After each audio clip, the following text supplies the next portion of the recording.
Boom. What's up, y'all? Let me move this up a little bit. I'm going to move this like this. Word. Welcome to the DJ Kenny Parker Show. We do this every Tuesday, 8 p.m. Eastern Standard Time. Gregory Nettis, you are first up this week. I don't know what Spook Round 4Q is, but what's good? What's good, people? A lot going on this week. Earl Green, what's up? Let's see. I'm going to try to move quicker this week so I can catch up to the Big Bat says, respect. Gregory Nettis, but I'm from Dallas. We just lost Luka, whole town in mourning. Go Lakers. Yeah, I might talk about that a little later when we get more heads in the chat, but that's been the crazy story of the week. Crazy. Dallas traded Luka. Chuck Nice, what's up? This is Go DJ KP. This is Drac 020. Drac 215 in the building. Is that Philly? Dopest show, cuzzo. Ethan Sutton, what's up?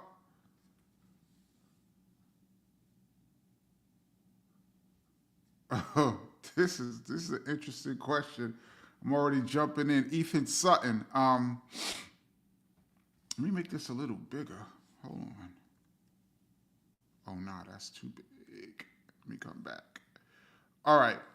Ethan Sutton says, based on your experience in and around the music scene, including merely attending as a kid, if hip-hop wasn't invented, what genre would you have followed disco, and how do you propose that would sound?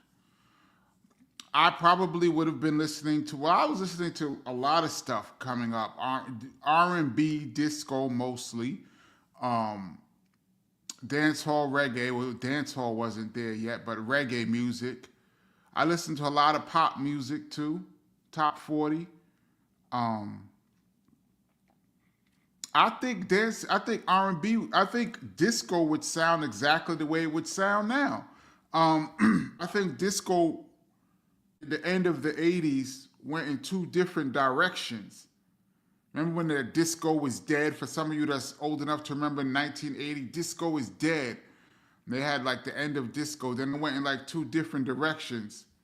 One was R&B. I guess they call it boogie now.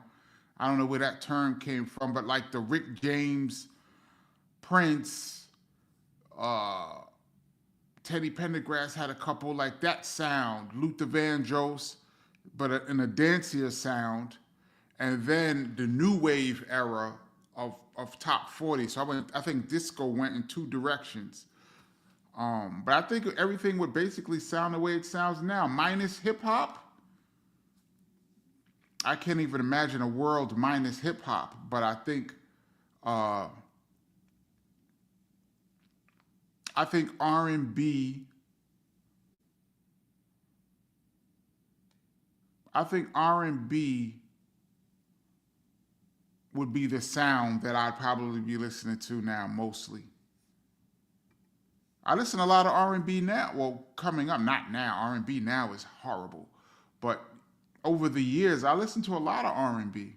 I like dance music. I like a lot of different stuff. Sid Retro Foodie. Oh, Retro Foodie. Cheers from Puerto Rico. Let's go. Let's go. MMA Crossfire, what's up? Says this is chat number 77. Need to acknowledge Luka trade. Yeah, Luka's going to be the first LA Laker to wear number 77. Anyway, what up? Engage VR YouTube channel, what up? Henry Cedillo, what up? JT, JWoo72, what's good?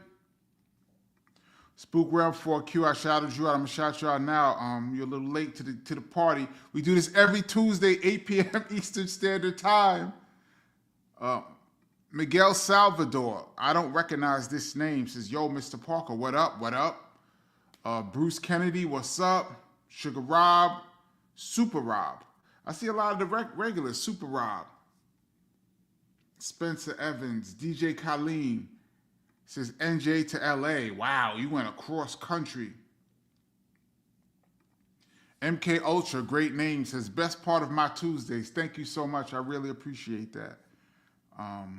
Crown Jewels Music Group, what's up? Joey Joe, what's up? Enoch McCullum, happy blessed New Year's, Kenny Parker. Thank you. Happy blessed New Year's. I'm happy to be alive, and I'm happy for those that's watching that's alive as well. Can you say happy blessed birthday? He turned 12 years old. I guess it's your son. Happy blessed birthday from the DJ Kenny Parker show from the bottom of my heart. 12 years old. I remember 12 years old like it was yesterday. That was a long time ago. I was listening to disco, and hip hop was about to be on the radio. Floetry One, what's up? Ronan Hollins, what's good? Peace. My Eagle Wolf, all the regulars in the building. I love it. Ayatollah Beats, what's up? I think you asked this once. Did somebody ask this? What is your favorite break beat and why? I got two favorites. Synthetic Substitution. I loved that break beat. The first time I heard it was when Ultramagnetic used it for Ego Tripping, one of my favorite records of all time. And the first time I went to the Latin Quarter, I talk about that club all the time on this channel. First time I went to the Latin Quarter, the first rap song they played was Ego Tripping by the Ultramagnetic MCs, and those Synthetic Substitution drums was knocking. That's my favorite drums break. And probably Get Up and Dance by Freedom. It's probably my favorite musical break with the I love that. I first heard it at a block party and went crazy the first time I heard that. Great question. Papa Sincere, what's up?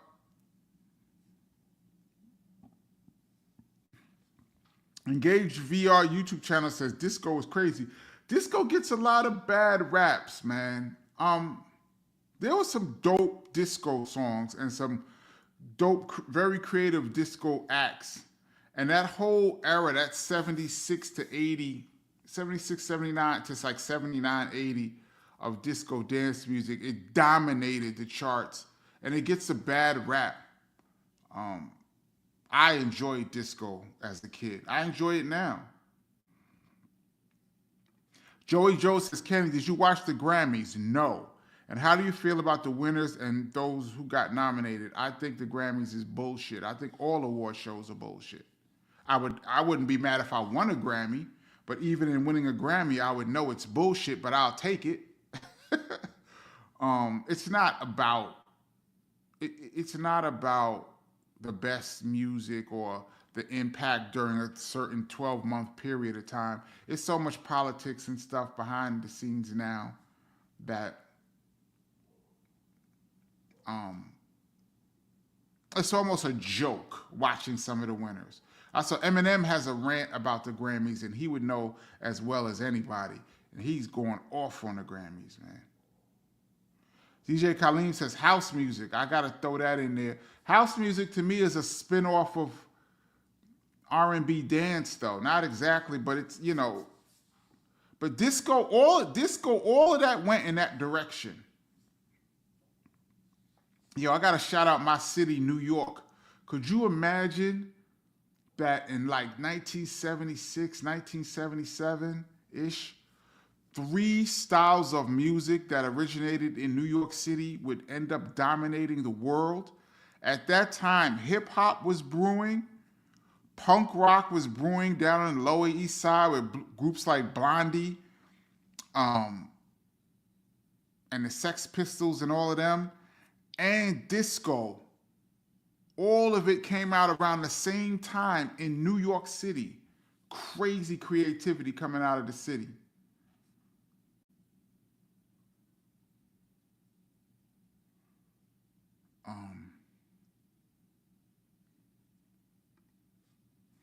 Sid Retro Foodie says, got any wild Diddy stories? We've talked about this many times on this channel. I try not to talk about Diddy too much because people have beat that to the ground. There's a lot of people that just put Diddy in their thumbnails on YouTube just to get views.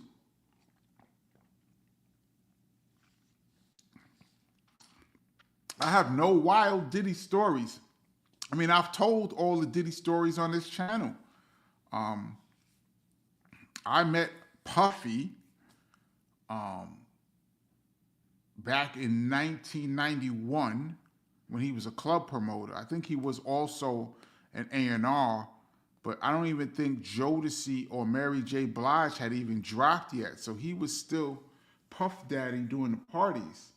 That's how I met him, because I say a lot of times on this channel, I used to hang out a lot.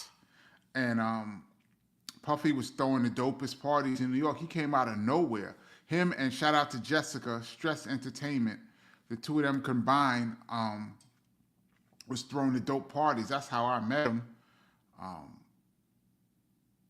That's really it. I saw Puffy from time to time. You know, we say what's up, you know, cool.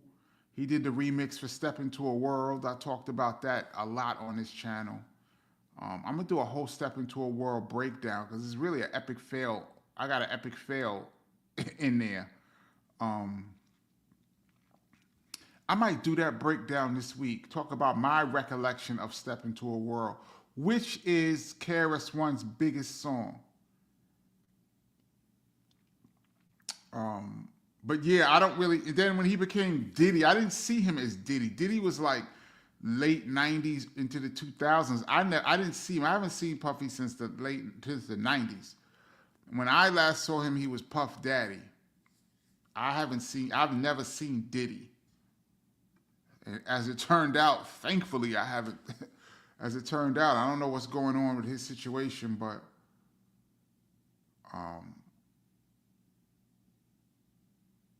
thankfully, I wasn't part of that scene. Papa Sincere said, thought Luka was going to wear the number 1. This Luka situation, just like everybody else, I was shocked. You know, some people saying that Dallas got better. Maybe they got slightly better as far as they got a great big man up front, but people there's a lot of new words that get thrown around a lot. And one of the words that get thrown around a lot, which I think is overused, is generational talent.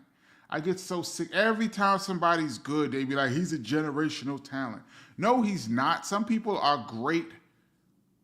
Some people are good. Some people are great.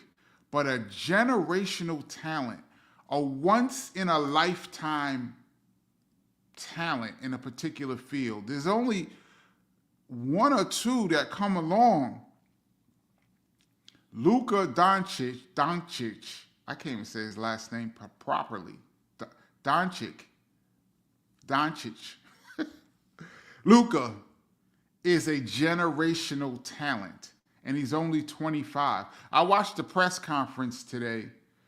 I watched some of the press conference of Dallas, the general manager of Dallas, trying to explain why he traded Luka, and Jason Kidd was sitting there next to him like he had an upset stomach. And he was saying that they didn't even tell Jason Kidd what happened. I know he wasn't with it. And then I watched the whole press conference today with the LA Lakers introducing Luka, and they said that this trade they've been talking about this for 3 weeks to a month. They've been talking about this. So they've been talking about this since the beginning of January. So for Dallas, this was first thing up for the new year. First on their agenda for the new year of 2025 was move Luka, but to only one team. There's a lot of suspicious stuff going on around this, yo. I'm not gonna go too deep. There's a million sites talking about Luka, but he was overweight, he was drinking, and that's not a good enough excuse to me to trade Luka Dončić. No way. I mean, we can get into it a little deeper if you guys want to, but if Luka is just if the Luka that we just saw this year and last year is the best Luka will ever be, and with his weight, whatever that weight is the weight he will be for the rest of his career, and this is the best that he'll ever be, he's untradeable, and he's already a first ballot Hall of Famer, and he's 25. The dude played 92, what he played, 90 something. He played the whole season last year and the playoffs, went all the way to the championship, and played in the Olympics. And they're trying to say the dude's out of shape. And he averaged the most points ever in the history of the playoffs. That's a bad trade, in my opinion. I mean, Anthony Davis is probably a first ballot Hall of Famer as well, and he's not even in the same planet as Luka. Anyway, let me move on because now we're way behind. This is an ill question. I would love to talk to Chris about this when I bring him on the channel. Ilroy says, on a word from our sponsor, one of the most important hip-hop records of all time that doesn't get mentioned because it introduced the offbeat style. On a word from our sponsor, your brother said he owned his own label. Was he supposed to have some ownership in B-Boy Records? Absolutely. And he said, I think he said, own my own label. Partners with Scott LaRock. He's on the turntables.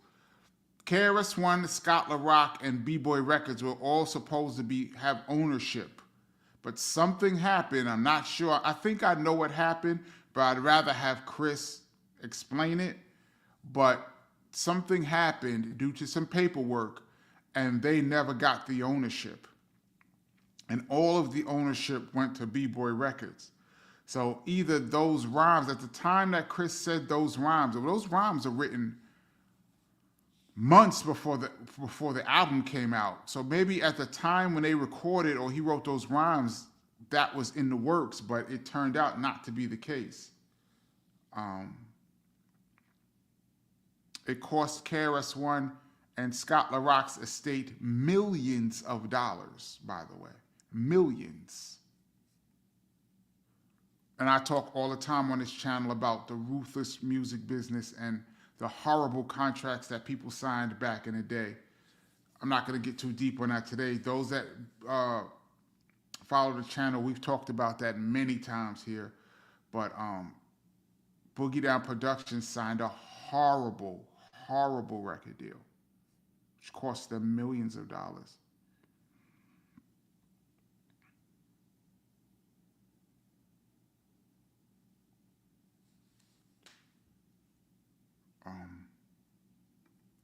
MK Ultra said, listen to The Automatic yesterday. I do believe that's a song, the KRS song. Fat Joe gives you that dope shout out at the end and a full-throated South Bronx. Shout out to Joey Crack. Papa Sincere says, Donna Summer was the queen of disco. She was. And a matter of fact, I would put Donna Summer's run for, I think 1976 with Love to Love You Baby to 1980. I would put that run, that 4-year run that Donna Summer had on the charts and the hits that she put, I would put that up against just about any female artist's 4-year run ever. I would battle Donna Summer. I know Diana Ross and the Supremes would probably. Diana Ross had some 4-year runs that's crazy. Beyonce might have had a couple, but not. I don't even think Beyonce had a 4-year run of number ones like Donna Summer did. I would put her run up against anybody, and she's not even in the Rock and Roll Hall of Fame. Why? Because they don't like disco. But MMA Crossfire said disco was huge. Disco was the sound for 4 years. Mr. Professor says disco. My folks played the Tramps and Chic a lot. Mine too. What I'm going to do is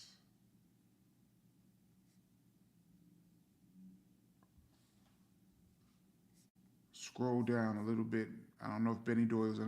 Benny Doyle. Benny Doyle is here. I don't know what you said, but he said, Swagger, great comment. Boogie Down Productions. Yeah. Benny Doyle, what's up? I'm doing a Benny Doyle scroll down today. Corey Flesh says, Kenny, please keep the epic fail order. The next video is the Kid Capri story. We waiting. And I might drop that tomorrow. I just got the idea for Step Into a World, though. That really, it's kind of funny, the story and the whole breakdown of that. I might do that second. I'm not sure. I might drop the Kid Capri story tomorrow.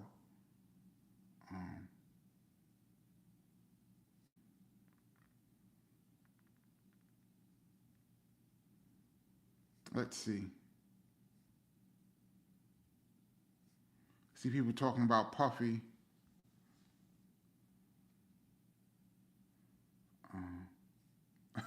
James Brown says, who give a fuck about a goddamn Grammy? That's right. Chuck said, who gives a fuck about what they like?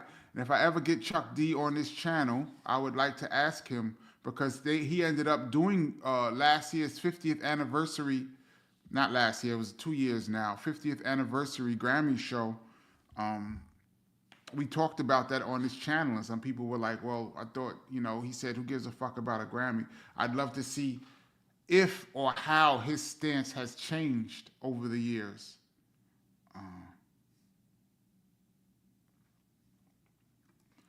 Rosmel says, Kenny, was Subway Stories KRS real acting role, or was it just a cameo? I never saw Subway Stories. Not sure. Let me scroll down. I like this. Jason Wall. How do you feel when St. Peter's went to the Elite Eight a few years ago? I lost my mind. For those that don't know, I am an alumnus of St. Peter's University who went to the Elite Eight a couple years ago. They went to the dance last year as well. They lost in the first round, but I felt like a proud parent for all of the players that played there. They really represented the school. They put St. Peter's on the map. That was an incredible run that St. Peter's had. And then the whole team and the coach left. And haven't heard from them since. I would have loved to have seen them running back. I don't know what's the story with those guys from that team. By now, I figured they all graduated. But I don't remember them ever being in the press again like that. That team should have, I don't know, maybe the, greener pastures, but I would love to have seen that team stay together and run it back.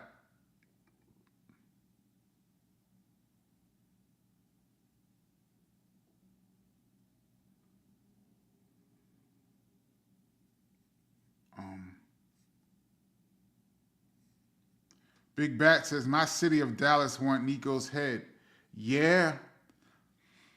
Dallas has to win the championship within the next 1 to 2 years, or this is a disaster. Actually, Dallas has to come out of the West this year.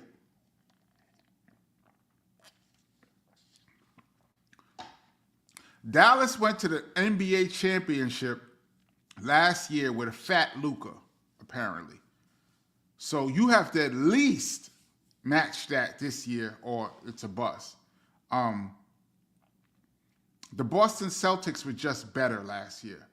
The Dallas ran into a better team. They were better. It's interesting to see how Luka and LeBron are going to get it on. Two basketball geniuses, though. I think they're going to figure it out. I would put the ball in Luka's hand mostly and save LeBron. Let him take over in spots. But I would put the ball in Luka's hand. Dude is walking 30 points, man.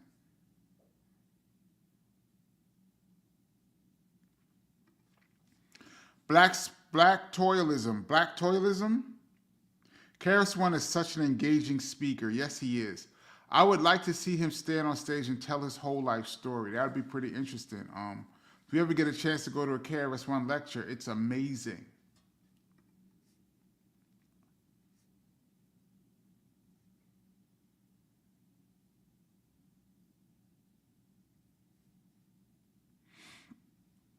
Gregory Nair said Boston Celtics basically made Mavericks trade Luka. Luka is a horrible defender in the NBA Finals. Yeah, he's not a good defender, and nobody's perfect.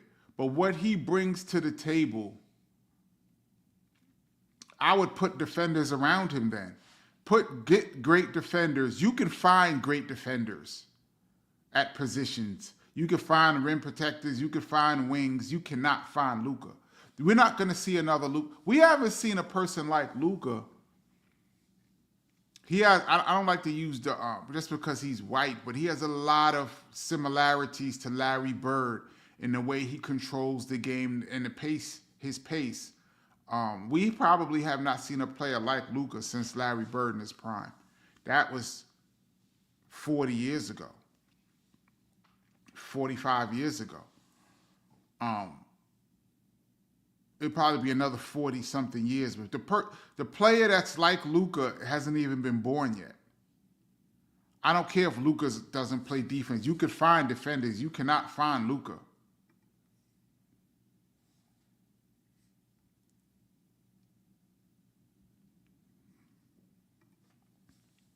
April 7th artwork. Luka must have slammed the Mavs owner's wife's cheeks. What you think? Must be something.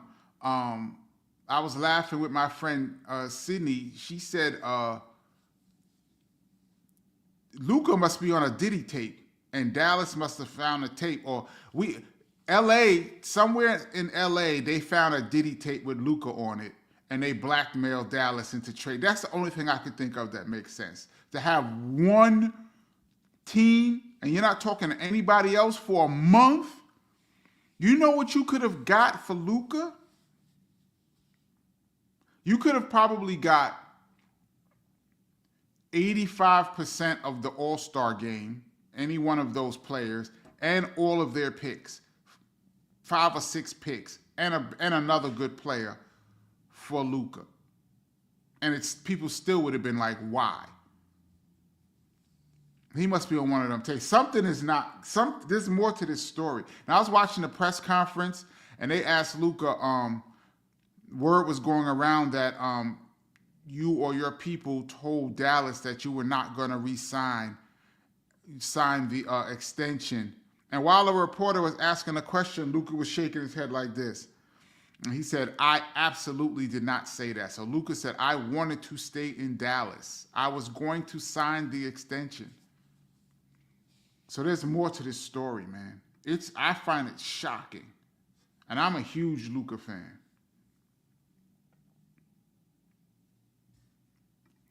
Terrence Hill, what up? Says, Kenny, who would you pick between Luka and Jalen Brunson now that they are both going from Dallas? First of all, can you believe that? That general manager in Dallas wouldn't pay Brunson, didn't think he's worth the money. He comes to New York and becomes a superstar, a star, not a superstar, a big star.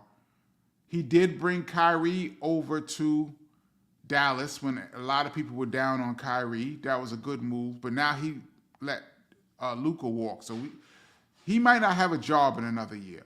But Jalen Brunson is a fantastic young player. If he stays with the Knicks, he's going to be a perennial all-star for years to come. I really like him a lot. He's tough. He brings it in the playoffs. Jalen Brunson is tough. I love that Knick run last year. He's not even in the same universe as Luka Dončić.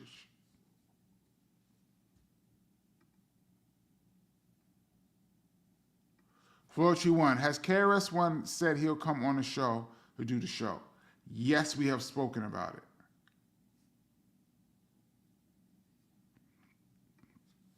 I don't recognize this name. Waitful Champ. What up, DJ Kenny Parker? What up? Are you new to the channel?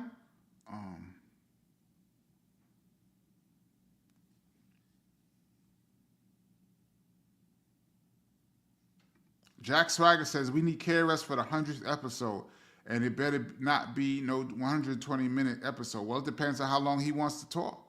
First of all, KRS-One, I could ask him 2 questions, and it could be 2 hours. But that would be dope. I don't know when. Chris is touring nonstop, so, And when I get him, it's not going to be on a split screen. I'm going to be live, so we'll do it one day. Rodney Edge, what is your favorite BDP song you produced and why? Great question. I think I've answered this before. I have two. A song called We In There from Sex and Violence album, because that was the first track that I ever gave Chris that he accepted. Actually, I had never gave Chris beats before. That was the first batch of beats that I gave him. I had just started making tracks, and he was working on an album, and he said, "What you got?" And I came with some beats, and he picked that. So that was my first introduction to really. I was working with Heather B in the studio, but we were doing like demo stuff. We weren't like, nothing had come out. So that was like my first like introduction. So that song, and there's a song called Feel the Vibe, Feel the Beat, which I love. We did that song in like 2 hours, maybe less. We probably did a song in like an hour, recorded, mixed, the whole thing, like an hour and a half. That's probably my favorite. I think that's one of Chris's dopest vocal performances, and I love the track.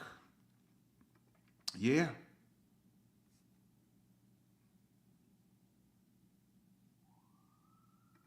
April 7th artwork said, Lakers are only trying to sell tickets. They're not about the chips anymore. I disagree. I think they may or may not, they might not be a championship team this year because they don't have rim protection. But in the off season, they're one piece away. LeBron is still an all-star level player, and Luka is all pro. And Reeves is really good. You put a big man there that can catch and finish and protect the rim, they are right back in the hunt.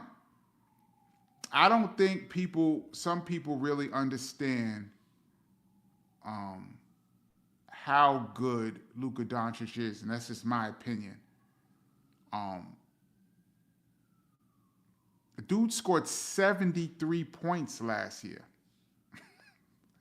He had 73 points last year. Fat, out of shape Luka scored 73 points. Gregory Netter said Luka's defense is horrible. So are a lot of people's. That the Mavericks owner told him defense wins championships. Okay. I mean, no disrespect to Anthony Davis. He's a great player, but I've seen him come up small too.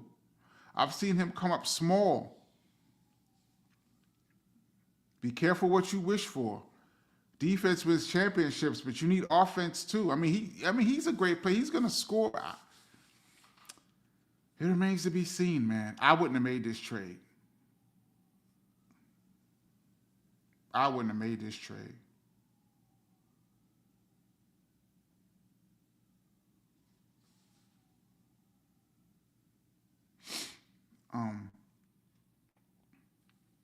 Blasnez Gotcha says, what's up, Kenny? What up? Do you know if there was a lot of material recorded for the album Maximum Strength? There was. That album was supposed to come out in 98. No, the album was supposed to come out in 99. I Got Next came out in 97. The album was supposed to come out in like 98, or maybe either late 98 or early 99. Could you tell us what regarding this project? The Maximum Strength, Chris did put out an independent album called Maximum Strength, but that wasn't the Maximum Strength that was going to come out in 98. KRS started beef. Well, he had been beefing with Jive his whole career, Jive Records, but they had irreconcilable differences in 99 that caused KRS to leave the label. They mutually agreed to part ways. But Maximum Strength was supposed to be the next album coming out. And I've heard 10 songs, 12 songs. I heard most of the album. I mean, they still were working on it. So I mean, I say most of the album because they were still working on it, but I heard like 12 songs. Most of them didn't come out. Or they came out in different forms. Like there's one song that I produced. I don't remember what the name became, but it was on Sneak Attack, the Sneak Attack album. It was KRS-One and Tragedy Gaddafi was on the song. But when it came out on Sneak Attack, they took Tragedy off and it was just KRS. But the original song had KRS and Tragedy Gaddafi. That was from Maximum Strength. That came out on Sneak Attack. Maybe a couple of songs came out on Sneak Attack, but yeah, that 98 album was scratched.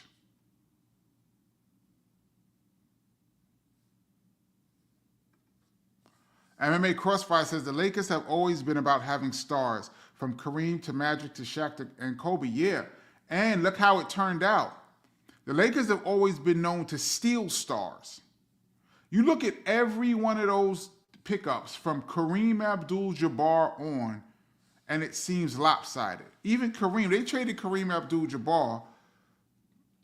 He was an MVP, and they traded him for like 5 players, 6 players. I bet nobody can name one of the players they traded him for. And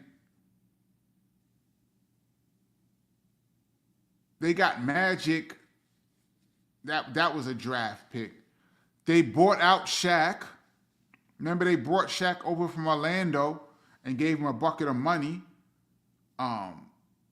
Kobe was interested. They traded away an all-star for those rights. Then they traded away the rights to Eddie Jones.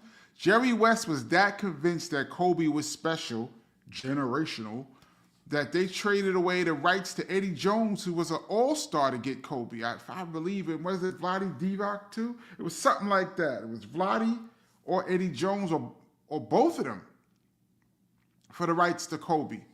And look how that turned out. They got Paul Gasol for Kwame Brown. Look how that turned out. And now they got Luka at 25. Dude's not even in his prime yet.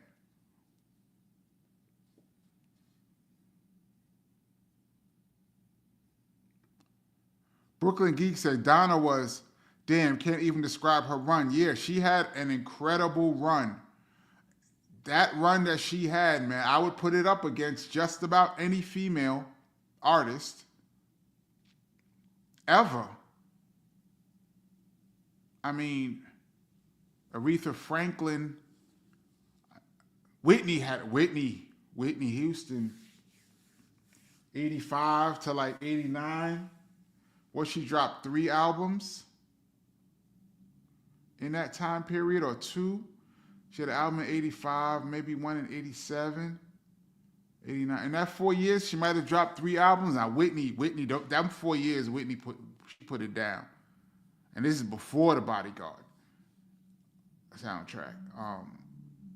I'll give it to Whitney.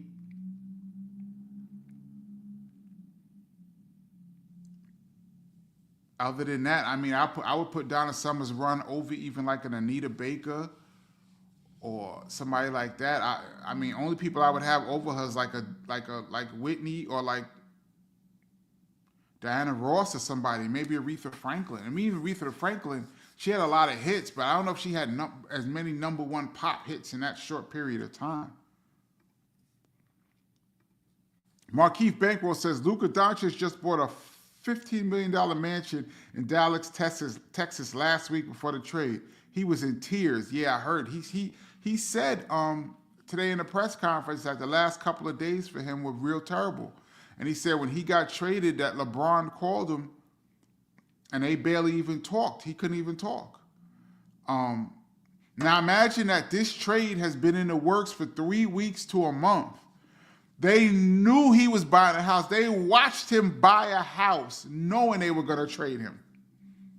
It's ruthless in these streets, man. Lay Low 29, thank you so much for your contribution to the channel. He says, I need to know when and where you will be DJing. The next time I'll be DJing, I'll definitely let you know.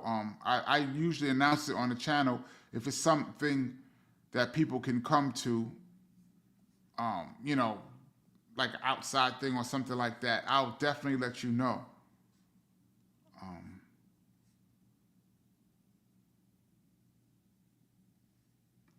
Corey Flood said, Kenny, let's talk about the duck down video. Is that you also shooting the gun? Yes.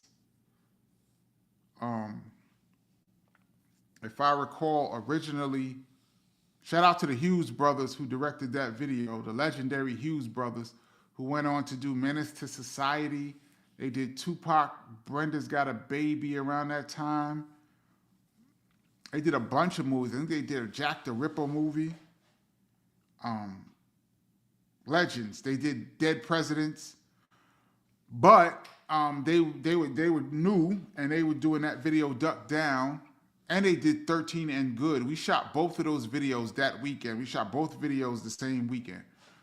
And originally, KRS was supposed to shoot the gun, shooting at the suckers, Duck Down, but then Jive decided that they did not want KRS-One with a firearm, which makes sense.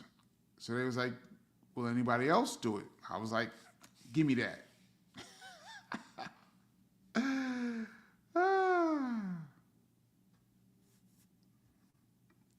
Jack Swagger says, I'm taking bets. The Kid Capri story won't drop tomorrow. You know, based on me, my track record is a little shaky when it comes to me saying I'm dropping, but it's already recorded. So I'm working on the edits now. When I finish it, I'm going to drop it, so it should be ready by tomorrow. It's already recorded.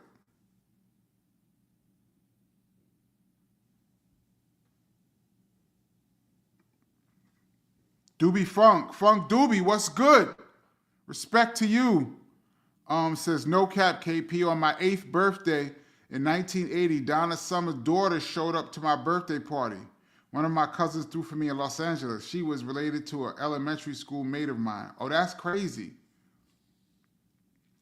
In 1980s, this is Donna Summers in the peak. This is even before she works hard for the money. People forgot she was quiet. And then she had a huge comeback in 83 with She Works Hard for the Money. Shout out to Donna Summer, man. What an incredible, incredible career. That's big, Funk Doobie.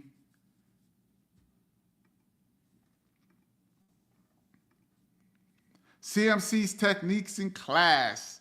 Thank you so much for your contribution to the channel. Says, salute KP. Pete Rock and Eric Sermon collabed on Keith Murray's monster track, Say Goodnight. Any idea how super producers make a song together? That's a good question. No, I do not. I've never been in a studio with super producers like that. I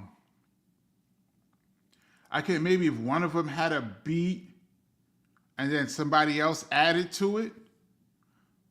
I don't know if they both started from scratch. I would imagine they would play around with some ideas and somebody would have a track and they would use that as the foundation and then they would work on it and build from there. That's how I imagine it would go. But I've never been in a studio with two big producers like that. That's interesting. Two of my favorites, by the way. I think Eric Sermon doesn't get mentioned enough for his incredible production.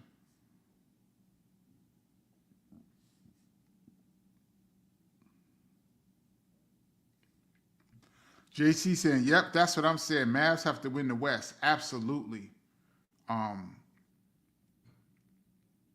Mavs have to win the West, and Anthony Davis has to be a factor. It can't be he got hurt and the team was still good enough. It can't be Kyrie carried them to the finish line. This has to make sense. And even if they win the West, I still think it's a bad trade, but at least it takes some of the heat off of the general manager. He could be like, I told you. But then again, well, y'all did the same thing last year. And I think they missed the playoffs the year before, but the year before that, they went to the Western Conference Finals with Fat Luka. You remember that step back three that Luka hit last year over the Defensive Player of the Year? Man. I don't know. I see some people. I see what's this guy who used to be with Shannon Sharp? Damn, I can't remember. How can I not remember this dude's name? The co-host with Shannon Sharp after that they broke up. He was saying that Dallas won this trade and they're so much better and all this stuff. I totally disagree.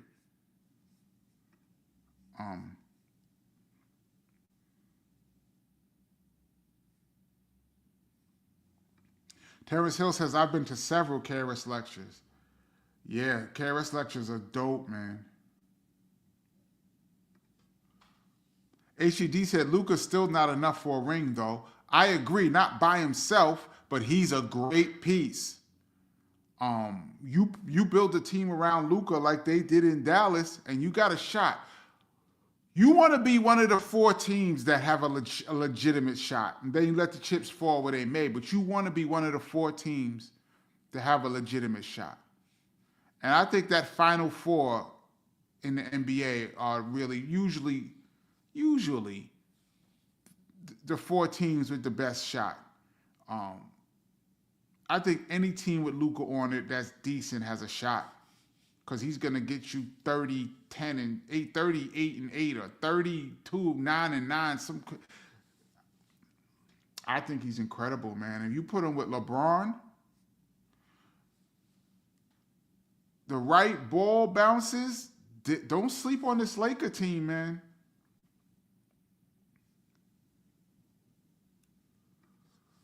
MMA Crossfire says, just need a 3-and-D around Luka and LJB. I agree. But Lakers need a good big, and trade deadline is Thursday.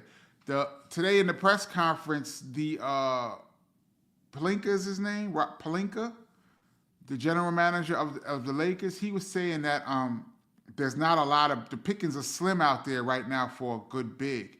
He was saying that really, for them to get a real good big man will probably be in the summertime. But he said what he's going to try to do is find somebody around the fringes to fill that gap. So they're going to find probably a serviceable big man. But he was saying that there's not a lot of good big men available at the moment. Championship level big men. Dallas now has a few.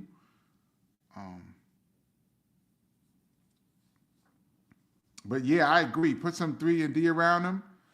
That's what I would do. That's what I mean by build around a player. Every player has weaknesses, but you put other pieces around him to cover up those weaknesses. Bird wasn't a great defender. Neither was Magic. I mean, we can go down the list of great players who weren't great defenders.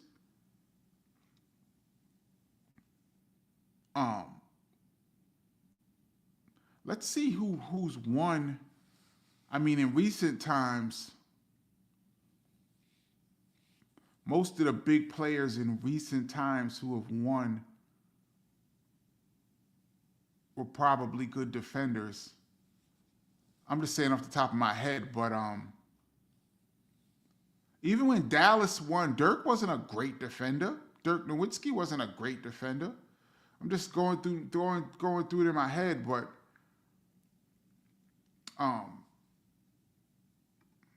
yeah, find some defenders. Summer says Mavs traded Luka because he had bad eating habits. Which is ridiculous. I would have put a clause. If it was that serious, I would put a clause in Luka's contract, especially the one coming up. He had to meet certain weight restrictions. And if he did, maybe there's a bonus. Or if he doesn't, maybe there's penalties. He has to meet certain weight restrictions. That's all. You don't trade him. There's more to this story, man.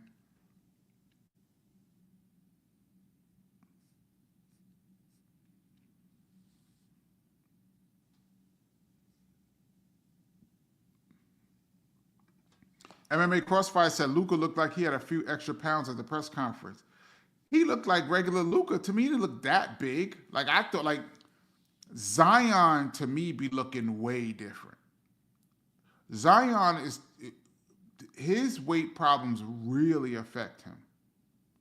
He's another one. And they didn't even trade him. He's another incredible talent that if he stayed healthy and took care of his body would be an all-pro. And even with him, New Orleans hasn't traded him yet. And he's not Luka. But he hasn't played, Luka hasn't played in over a month, so I could see him being a little out of shape, but that's all right.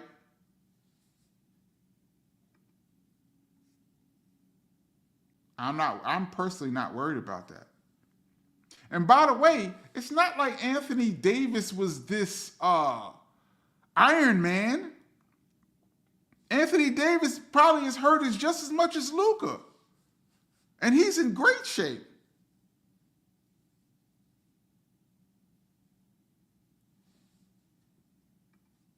DJ Platform 204 says, Anthony Davis is good on both ends of the floor, and he's always in shape. Luka is a bad defender and is not always in good shape, hence why he misses lots of games. Mavs got the better deal for real. I would like to see over the past 5 years or so who missed more games, Luka or Anthony Davis, 1. 2, last year, Luka probably had the best season of his career. Last year.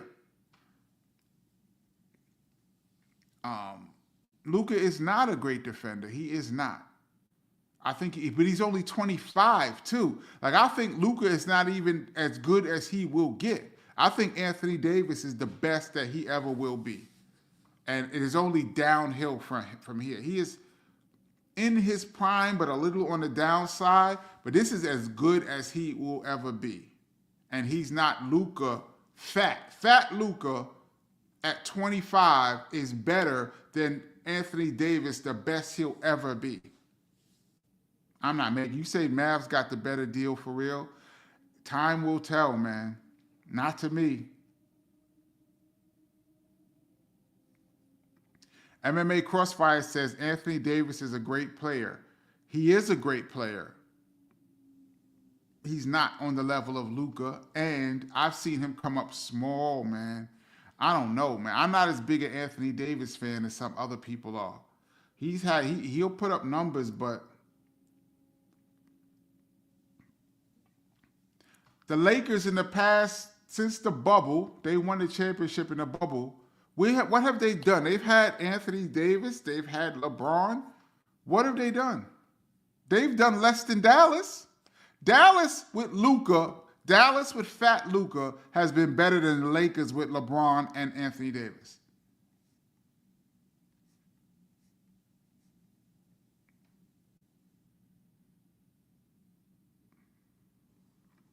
Joey Joe says, for Luka, maybe it's a situation where it's not about points, but how well you play with your teammates. That's possible.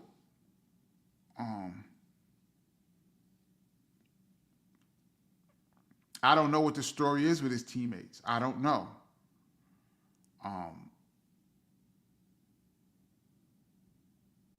Was there like a mutiny in Dallas where they all wanted him gone? I don't know. To me, get different teammates. Trade them. FE2 says, Luka is out of shape and doesn't play defense. Look up his lowlights from the finals last year. Well, I could find lowlights from anybody. Here's a lowlight stat. Top 3 scoring averages in the history of the NBA. Wilt Chamberlain, Michael Jordan. You know who's number 3? Luka. Top scoring average in the history of the playoffs. In the history of NBA since 1946, I believe the NBA started. to now, who has the highest average offense average in history? Luka, 30 points a game in the playoffs. No one has ever done that, and the dude is 25. And we have a big sample size. Not like he's been in the playoffs one time. We have a nice sample size. The dude is the highest scorer in the history of the playoffs. But you can find lowlights on anybody. Sure. I wouldn't make that trade. Let me scroll down.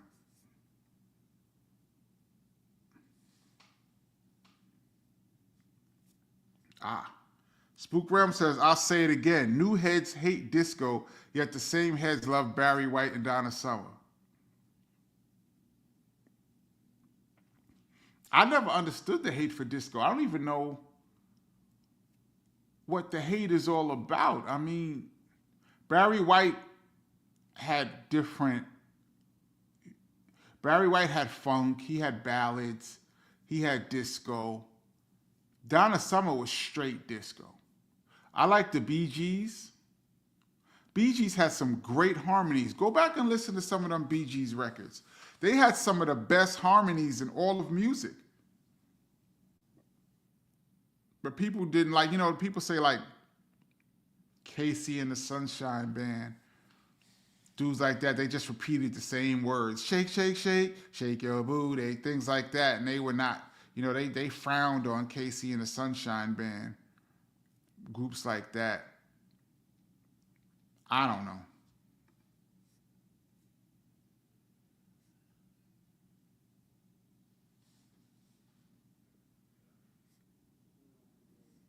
Michael Anthony said Denise Williams. Somebody shout out Denise Williams. I love Denise Williams. Oh, by the way, I just saw today on Facebook, it came across my feed that Irv Gotti had a stroke or 2 strokes. I don't know if that's true, but if so, please get well, Irv Gotti. A stroke is so serious, man. I met Irv Gotti back when he was DJ Irv. I met him before he was Gotti. I met him when he was the DJ and producer for Mike Geronimo. Shout out to Mike Geronimo. And they had a record called Shit's Real. I think that was Mike Geronimo's first single, which they used, funny you bring up Denise Williams, they used the Denise Williams free sample. And I remember seeing Irv Gotti, I remember seeing DJ Irv, and I told him how much I liked Shit's Real by Mike Geronimo. And he said that the version that came out was not even the original version. He said they had to play it over because Denise Williams was a born-again Christian and she would not clear the sample for Shit's Real. So they had to play it over, he told me. And he said the real version, the original independent version, he said he had some in his car trunk. And I was like, yo, let's go to your trunk and get it right now. We walked over to DJ Irv's car, and he popped his trunk, and he didn't have any more in his trunk. And he says, I got to get you a copy of Shit's Real, the original one that they pressed up with the original sample, which I ended up never getting. But shout out to the DJ Irv. Shout out to Irv Gotti. Get well soon. I hope he pulls through this stroke. A stroke is so serious.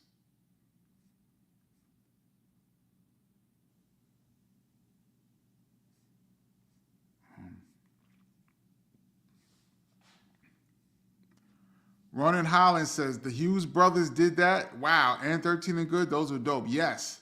I talk about, I said this on this channel before, when we did 13 and Good, there's a scene where, no, is it 13 and Good? No, it's Duck Down.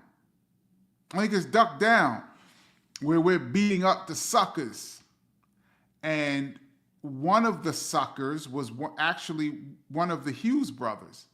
So we were supposed to like, fake rough him up a little bit. But shout out to my man Willie D, rest in peace. Willie D, I gotta say this all the time, Willie D of BDP, not Willie D of the Ghetto Boys. Willie D of BDP, rest in peace. He went a little too far and started hitting one of the Hughes brothers for real. Like in his ribs. And he knocked him down. And then he started dragging him by his feet, by his leg. And then they yelled, cut. And the Hughes brother was so mad. He was furious.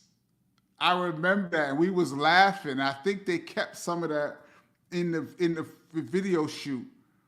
I think it was ducked down because we shot both of those videos the same day.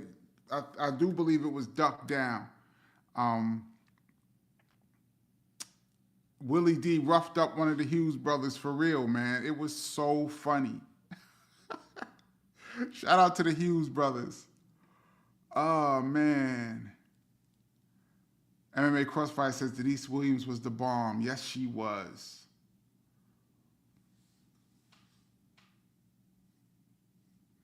Corey Flood says, wow, the Hughes brothers directed. We learn new things all the time. I thought that was common knowledge. Wow.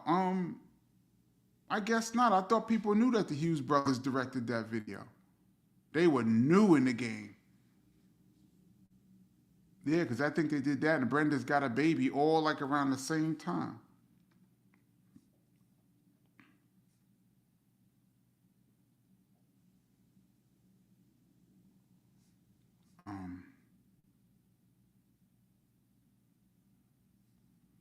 MMA Crossfire says She Works Hard for the Money is a great song. Yes, it is. Huge hit. Corey Flood said Donna Summers was rumored to be a man. I remember that. I think I saw an interview with her, a documentary or something, where she said that really hurt her, that interview.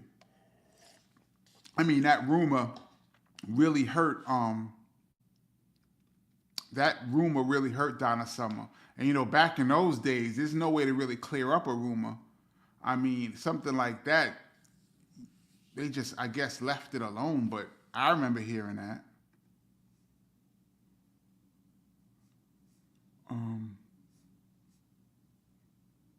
What was I gonna say? Oh, Funk Doobie says the Hughes brothers from Hell starring Johnny Depp looking for Jack the Ripper. That's the movie they did with Jack the Ripper. I saw that in the movies, actually.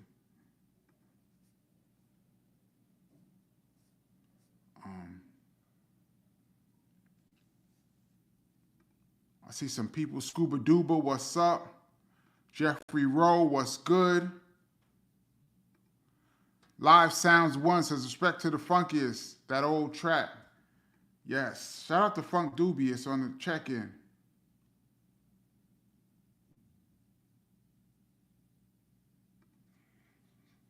Rodney H says, was there ever a BDP that was done that never came out? Yes, what song? I guess you mean, was there ever BDP songs that never came out? Yeah, bunches of them. Bunches of unfinished songs. I actually have probably a couple of KRS songs, it's like verses and unfinished stuff from like 2000 maybe that I have that never came out. And now, it's real hard to put out stuff because anything you put out has to go through publishing and you can't just put stuff out like that because, publishing companies will come after you. But I have some stuff. There's a ton of BDP stuff that never came out. Now, is there stuff from back in the 80s that never came out? That would be a great question. That was before my time, but I'm sure. As a matter of fact, I was in the studio in '89 when they was recording ghetto music. There was a song with Red Alert on it that never came out, that didn't make the album. There's a song that was supposed to be on ghetto music in '89 with Red Alert on it that didn't make the album.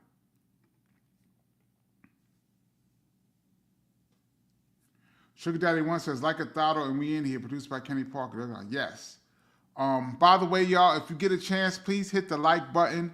It helps the algorithm. so more people could see, more like-minded people can find the channel.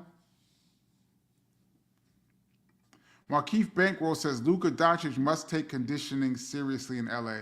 Yeah, I mean, it's time. I mean, I'm sure this is a pretty good wake-up call. It's time. I would agree with that.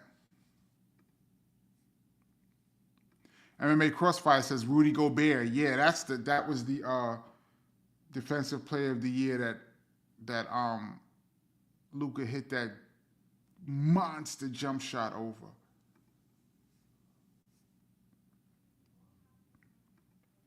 Yeah, Rod Justice says Skip Bayless. How could I not remember Skip Bayless? Skip Bayless said it was a great trade.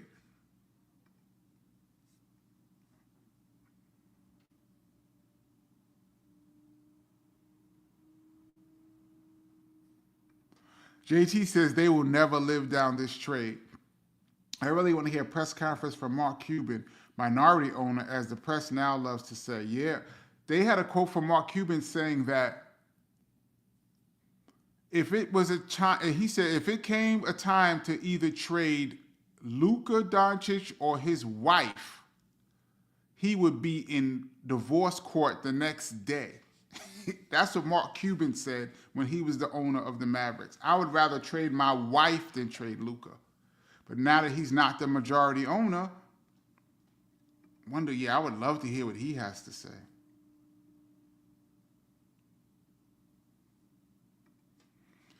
Cut from a different cloth says Dallas should look good. AD at the 4, Kyrie at the 1, Clay at the 2. Yeah, I'm not saying they're not a good team, but boy, they better make some noise.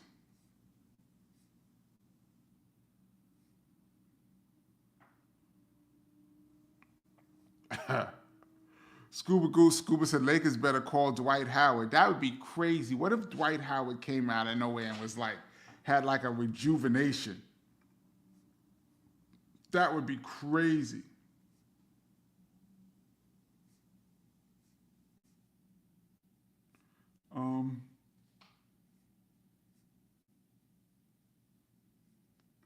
Gregory Netta says, but Larry Bird and Magic tried hard, not like Luka. That's true. I mean, there is room for improvement in Luka's game. There's room for improvement in everybody's game. But the deficiencies in Luka's game is not enough to trade him like that. That's my opinion. Because the deficiency, what he's good at, is all-time good. Not just like he's not a good defender, but he's all right, he's good on offense. He's historic. We've never seen anything like it on offense, and not good on defense.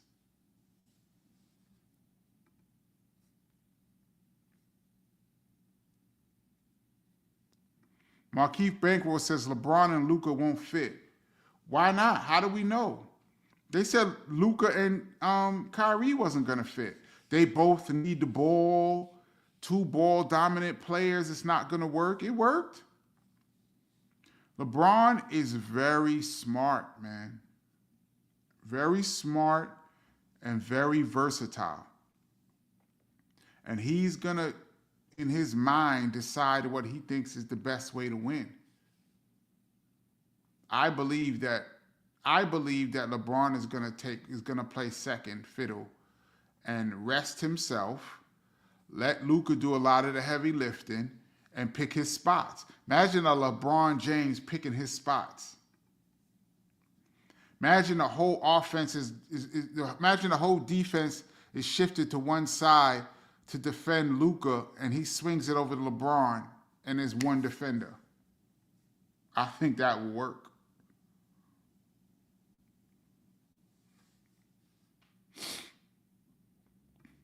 Crusher Blackwell, I understand how KRS feels about the Grammys, but what if the Grammys step to you, KRS, and D Nice about honoring Boogie Down Productions with a Lifetime Achievement Award?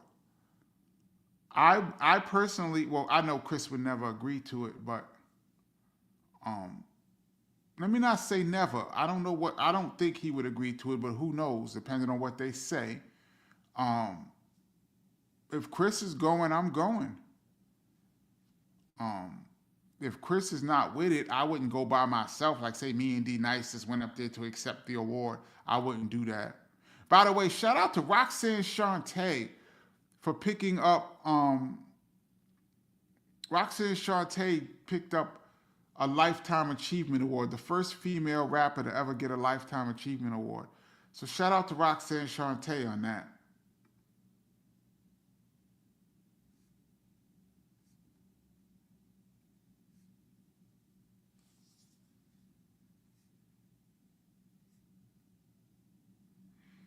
I see a lot of you people saying, Greg Nate said Luka was 270 pounds out of shape. I don't believe Luka was 270.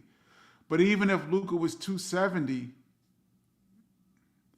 you can fix 270. You can't find another Luka. You can sit Luka and work the weight down, put him in the G League, let him get himself back in shape or something. There's many ways to drop 20 pounds. You don't trade somebody like that over 20 pounds. There has to be more to the story. And here goes our troll of the day. Detroit Pistons bad boy says Michael Jordan wasn't a great defender either. You have the proper name for that comment.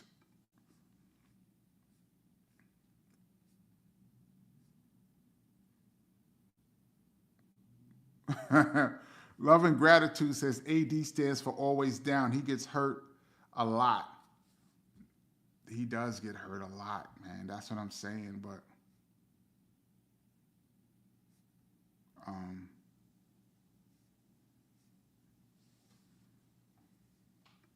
Rodney H is laughing at Fat Luka. Yeah, I shouldn't call him Fat Luka. That's disrespectful. But I said that as a point that if that's what the problem is, if Fat Luka is 5-time All-NBA and scored 73 points last year, I don't know. Give me Fat Luka.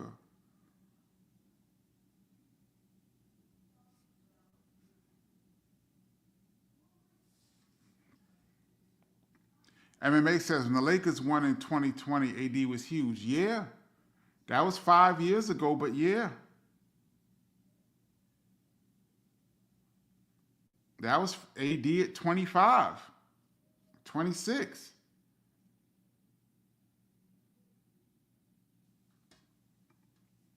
I mean, I'm not saying he's not a great player. I am not saying that by any stretch of the imagination. I'm just saying he's not in the same conversation as Luka. There's a lot of basketball talk today, y'all. Curry Vine says Luka is not a leader. How do we know that?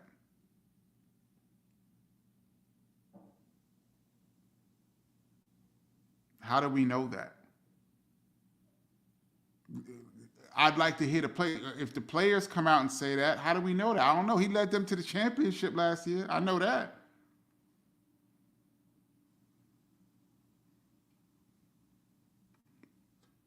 MK Ultra says KP needs a podcast, one for hip hop, one for basketball. I know, but I don't even watch NBA basketball enough to have a podcast. I struggle to watch modern NBA basketball with all the three-pointers and the lack of defense. I struggle to watch it. If I had a podcast, that would mean I'd have to watch it, and it's tough. Sydney Webb says, can we call Luka fluffy? I hate the word fat. Fluffy Luka?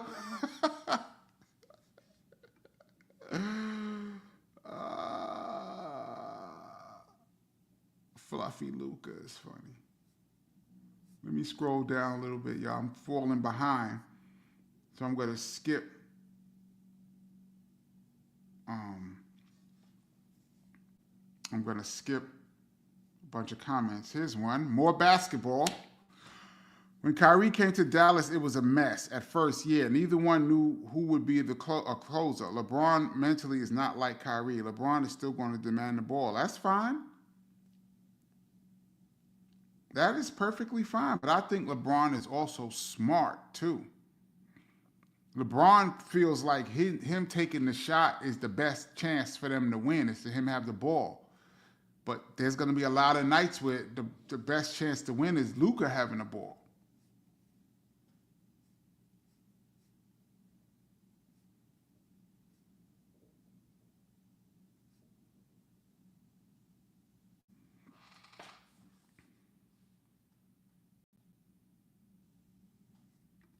Live Sounds Ones. Dick Gregory, rest in peace, said that MJ and Magic were both gambling and forced to retire. MJ to baseball and golf, and Magic with the sickness. I've heard that rumor over there. I didn't know about Magic gambling problem, but they talked about Michael Jordan. But then again, like to me, they like, oh, Michael Jordan lost $100,000 playing golf. He has a gambling problem. Like the dude makes $50 million a year and he lost $100,000. Is that a problem? I mean, it would be a problem to us, but is that really a problem? Maybe. I'm just saying. What defines a problem? Did he miss games? Now, if he was betting on the games, that'd be a different story. When that was never proven.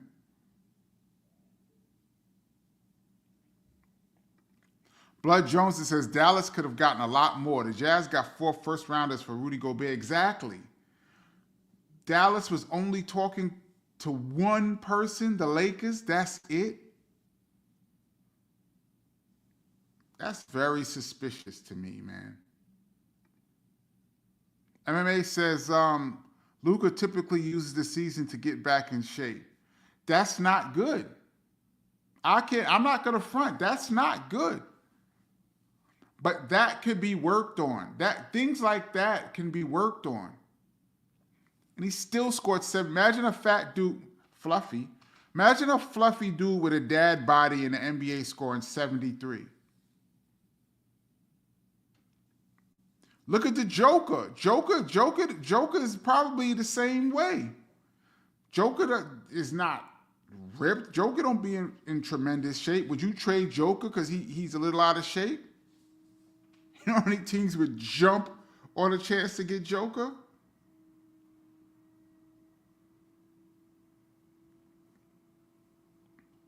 Kendall Jackson, are you going to be in Baltimore February 27th with KRS-One? No, I will not.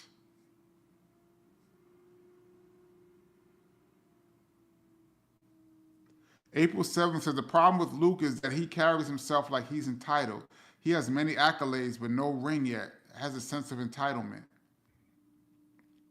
Well, one man's entitlement is another man's swagger. But I could see where you're coming from. He has a problem with the refs. He lets conversations with the refs. Like I've seen times where he stopped playing and argue with the refs and stuff. These are not good qualities. These are things that needs to be fixed. But that's not a reason to trade him. You don't trade a guy like that because he has a sense of entitlement. He should be entitled. He's 25 years old and he's been all NBA 5 times. Sure, he hasn't won. He didn't win. But a lot of times you didn't win because another team might be better.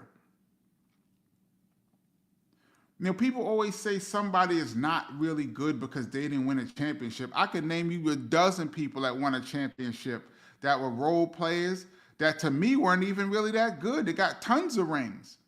I'm not going to disrespect anybody on this channel, but I could think of a few people with multiple rings that were hanging out, in my opinion. And I could think of some great players who did everything they could to win a ring, like a Charles Barkley. Charles Barkley was spectacular in the finals. He just happened to be in an era with Michael Jordan. Charles Barkley was the second best player on the planet at that time, and he played like it. He killed everybody, but he couldn't get past Mike. Does that make something wrong with Charles Barkley because he couldn't get past Mike? He didn't win? I'm just saying. Luka has things in his game he needs to work on, but so does a whole bunch of people that don't have his accolades.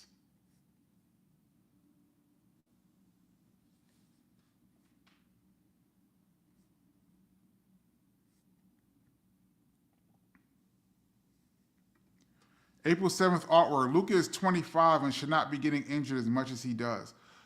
Grant Hill got injured. Penny those are 2 guys that probably would have been all-time greats. They got injured. People get injured. Now, I'm not saying that his conditioning is not, maybe is not a factor. Sure, he gets injured, and it could be a conditioning thing, but a lot of people get injured. I could take it all the way back to Bill Walton and those guys. Got injured a lot. Ralph Sampson. I can go all the way back in the 80s. There's a bunch of people that got injured when they were 25, 26 years old. That shouldn't have been. That's how it goes. But yeah, let's not get it twisted. He should be in better shape. He has some qualities that hold him back, that he should be more professional. Absolutely. I'm not arguing with that, but still, you don't trade that dude, man.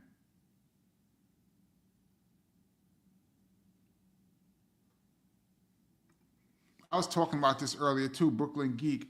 Let Luka be an example to all of us. Millionaire superstar, white or black, you work for corporate America. No one is safe. And that's really the message. You can, as long as you work for someone else, you can always be replaced, traded. You could do everything you can. You could be great. You could be loyal. You could work for 30 years and get laid off with nothing, with no kind of caring. That is the real overall picture that we all should be looking at. And you're right, Brooklyn Geek. As long as you work for somebody else, you are never safe, no matter how good a job you do. We talked a lot of basketball on this channel, y'all, today. Let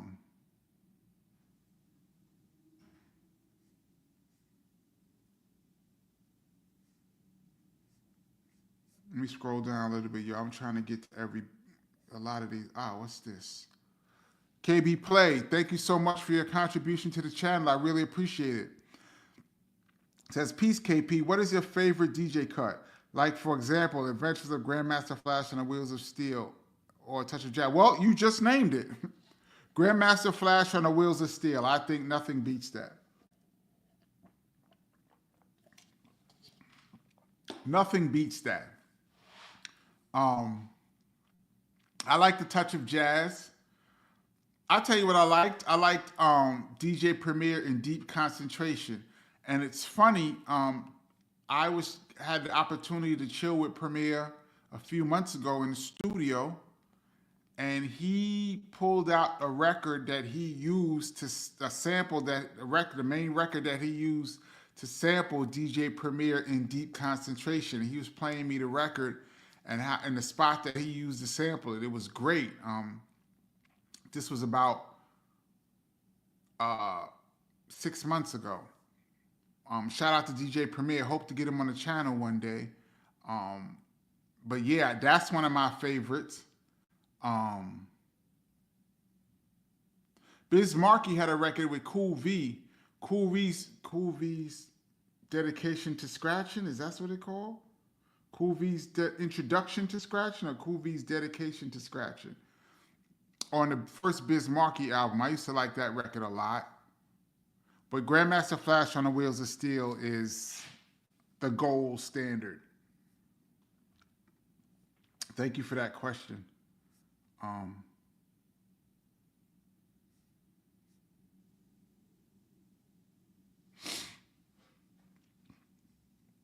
Gregory Netta says Robert Horry comes to mind. Robert Horry has, 6 rings? Robert Horry has as many rings as Michael Jordan. But granted, Robert Horry hit some gigantic shots. I would not say he was hanging out. He was a starter and a major contribution. And Big Shot Rob hit a lot of game winners, man. He was not who I was thinking about in my head, but as far as championships go, you could say that Robert Horry is a better player. If people just go by championships, Robert Horry is better than Karl Malone, Detroit Pistons bad boy, just mentioned that. He's better than Karl Malone. He's better than Barkley. He's better than Stockton. And we can go down that whole dream team. He's better than Patrick Ewing. He's better than Chris Mullin. He's better than Christian Laettner. I'm trying to think of who else is on that dream team. You know what I'm saying? I mean, if you just going by chance, that's why I hate when people say, look how many rings he got. That means, he's better. Not necessarily. You had to see who were they playing against, who was in that era, and what did they do in those championships. I mean, I've seen some great players come up real small when it mattered. When it really mattered with the game on the line, and not just basketball, in all sports, when it really mattered, come up really small. But they're great players. And I've seen some role players come up huge when the game's on the line. So that's what I'm saying. It's all relative, but that's a great point, Gregory Nez. Robert Horry, he got 6 rings. Steve Kerr got 3 with Mike. He got 2 with San Antonio. Steve Kerr got like 5.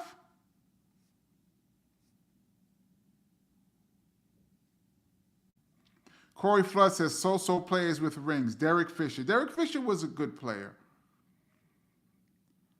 Robert Horry, like I said, Robert Horry hit some gigantic shots, man.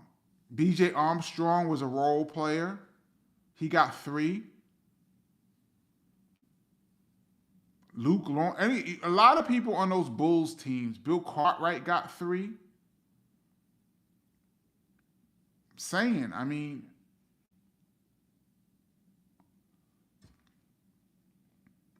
and these aren't even the people I was thinking of.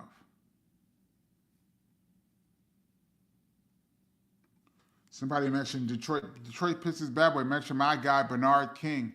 Peace to Brooklyn. Shout out to his brother, Gerald King. We used to play against each other in high school. Another great player. But he got all the way to the Eastern Conference Finals, but he couldn't get past Larry Bird and them. Does that mean Bernard King sucks? He was averaging 40. But he couldn't get past the Celtics.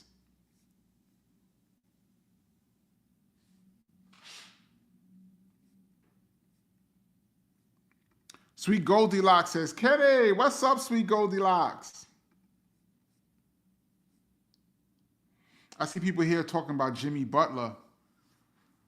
Boy, that's a tough one because as much as he wants to beef, he's messing with the wrong guy in Pat Riley. And I like playoff Jimmy.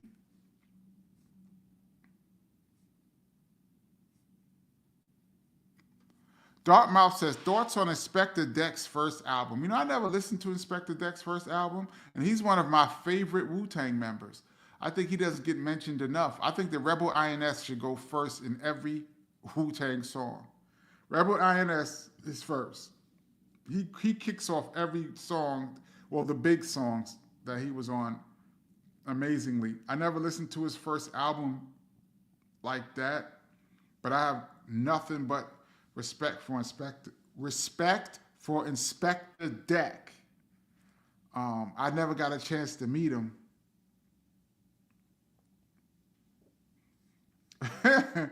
Terrence Hill, this is funny. Let's not act like leaving Dallas for LA is like moving to some Section 8 projects. Word.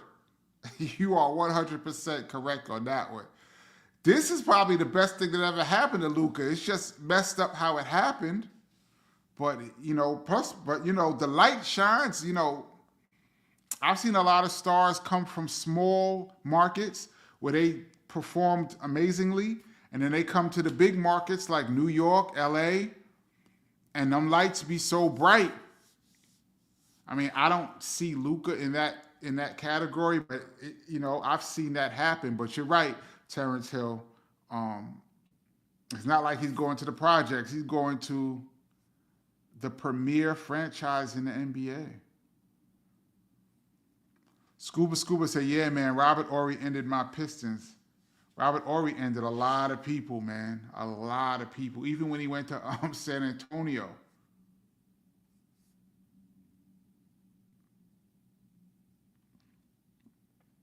I'm actually at the bottom. I'm actually caught up, and we at an hour and a half, y'all. I might go just a little while longer if you guys want to hang out. Just talk a little bit longer. I'm just gonna try to catch up on some of these. Napoleon, what's good, my brother? Napoleon Maddox says, INS the Rebel verse on Gangsta Above the Clouds is probably the best verse on Moment of Truth. Absolutely. I loved that song. I absolutely love Above the Clouds. One of my favorite Gangstar records ever. And I was fortunate enough to be able to tell Preem to his face how much I love that song. And it was so weird for Inspector Deck to be on that. It was just so random to have Inspector Deck on a Gangstar album, but it was perfect. We used to use that track in KRS shows, freestyling.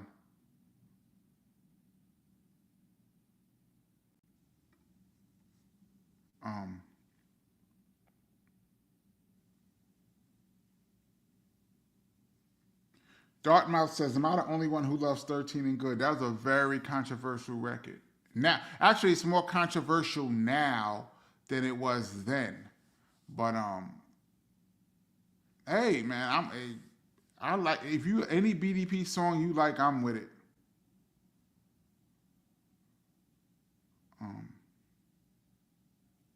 Engaged VR says Luka knows the taxes in LA. Yeah, he lost 100.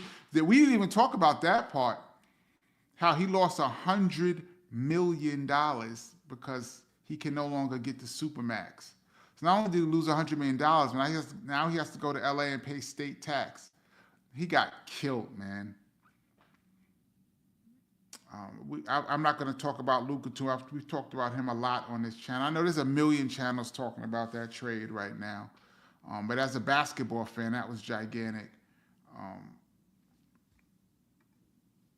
Chanel Collins says, Deck is definitely underrated. Absolutely. But you know, being in an ensemble like the Wu-Tang Clan, you could be a dope MC and get lost in that mix. The problem with Deck, not the problem, but unfortunately for Deck, he never had a solo hit. He's always was dope in the midst of the crew. He needed one. He needed one for himself.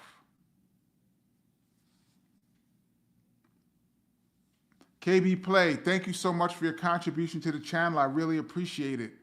Says, peace again, KP. Got another question, but on basketball. How come Bill Russell isn't in the GOAT conversation like that when he has the most rings?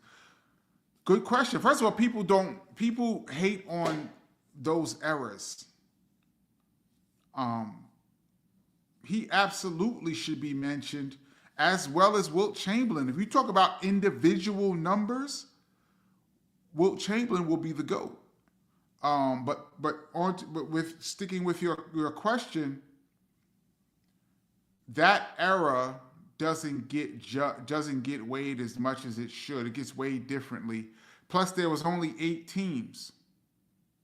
And the Celtics had, what, 5 top 50 players on that team during that run? They won 8 championships in a row, and I think 11 in 13 years. Bill Russell has more rings than fingers. And he was the anchor. And he was that first defensive monster that the NBA had ever really seen. But there was only 8 teams. And you stack a team like that. But when you're talking about rings, yeah. Because everybody talks about Jordan got 6 rings, which makes him the GOAT. I think he's the GOAT, but everybody says he got 6 rings. Kareem Abdul-Jabbar has 6 rings. Who, by the way, should get mentioned more in the greatest conversation. But if you're just talking rings, Bill Russell's in a class by himself. He has 11 rings in 13 years. Those are the type of records that will probably never be matched. In this modern era, with the way super teams are built, and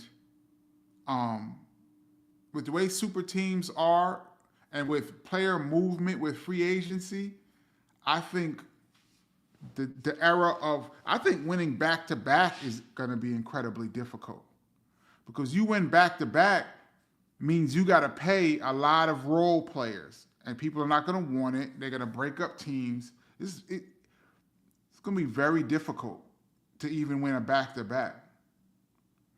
I hope that answers your question, but I have nothing but respect for Bill Russell, even though I was a Wilt Chamberlain fan. Rodney H., thank you for your contribution to the channel. He says, who played Rob in Love's Gonna Get You video, and who directed the video? I don't remember who directed the video. That was my first early, I joined BDP. Well, I was working in the group in like the winter of '89, but I became the DJ late January of '90. So let's say the top of 1990. We shot that video in like April.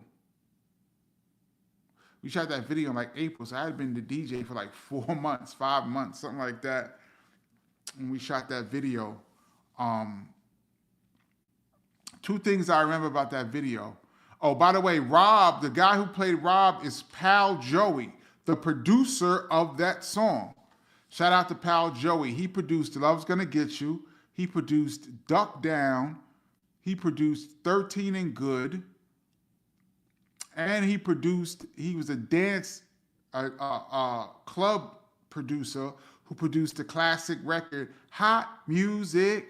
Hot, hot. Y'all all know the hook, the sample. Doom, doom, doom, doom. Hot, hot. That's Pal Joey. And he's also Rob in the video.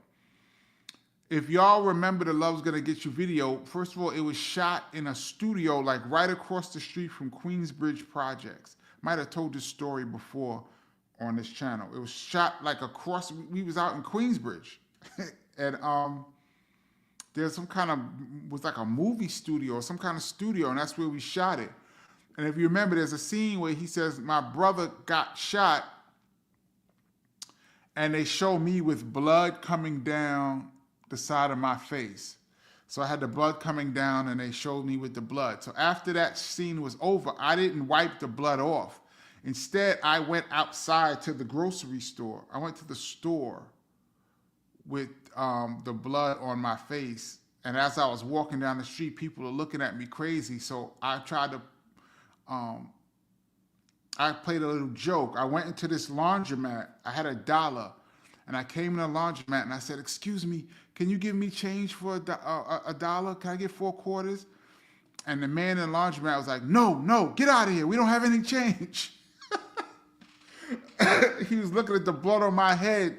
And instead of trying to help me, he said, no, get out of here. We don't have any change. And I said, sir, this is a laundromat. You don't have change? He's like, no, get out, get out. He threw me out of the laundromat with blood coming down my head, which I thought was unfortunate and funny at the same time. I do remember that about the Love's Gonna Get You video. And I remember it was cold in there too, in the studio that we shot. But yes, to answer your question, that is Pal Joey was Rob. All right, y'all, we had 1.5 hours. Let me scroll all the way down, just catch some last minute comments, and then we're gonna get out of here. Funk Doobie says, 1990 Love's Gonna Get You, super dope video. Rob and Kenny, hip hop video facts, thank you. Yes, Love's Gonna Get You. I think I talked last week or the week before about how we got sued for that record.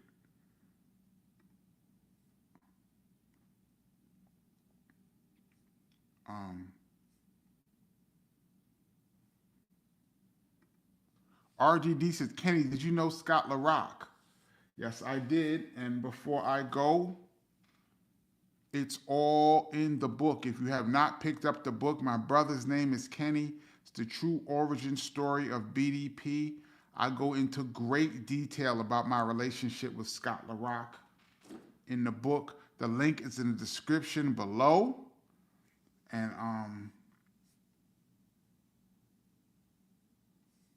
I will. Greg Netta says, we got an hour and 37 minutes in my Kenny Parker voice. Yeah, I'm going to get out of here. We usually do like an hour and a half-ish. I just got caught up talking about basketball, and which I love to talk about. And that's it. We're going to get out of here. Yeah, Summer says he also Earth Music. Yeah, he did that as well. Joey Joe says, Pal Joey, another person you still need to get on the show. Word, there's so many people. I'm trying, y'all. I'm working it.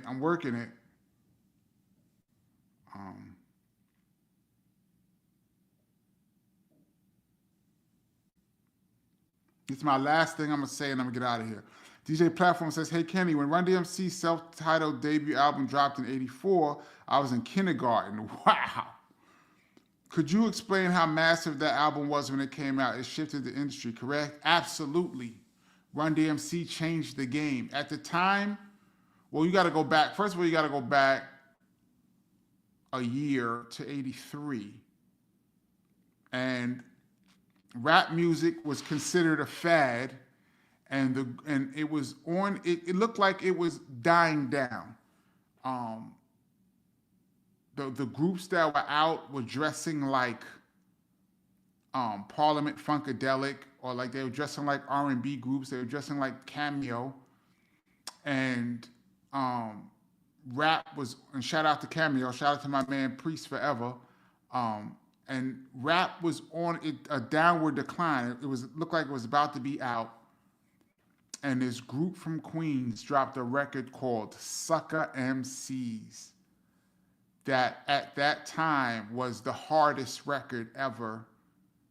The lyrics were incredible.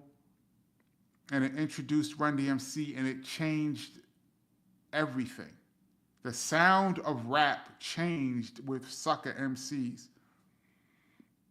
And then we got Rockbox, which I believe is the first rap video to be played on MTV, I believe. But when Rockbox came out, it was the mixture of rock and rap. That's what really took Run-DMC to that platinum level. And then we got to see what they looked like. And then we got the leather suits, the Kango glasses, the leather hats, the shell-toe Adidas. That fashion, they brought the street fashion of New York to MTV, and that also changed the game. So they changed the game lyrically.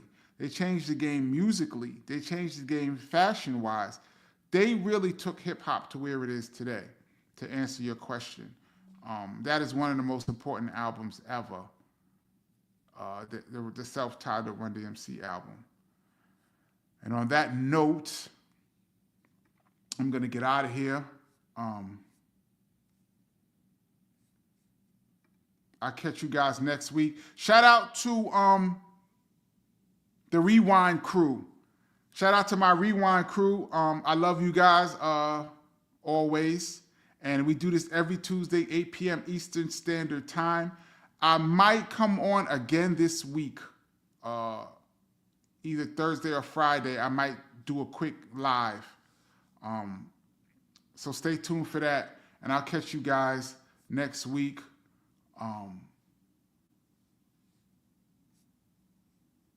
Joey Joe says, I thought King of Rock was the first Run-DMC video to get played. No, it was Rockbox. Rockbox. Go back and look at that Rockbox video. King of Rock was on the second, I think King of Rock was on the second Run-DMC album, if I recall.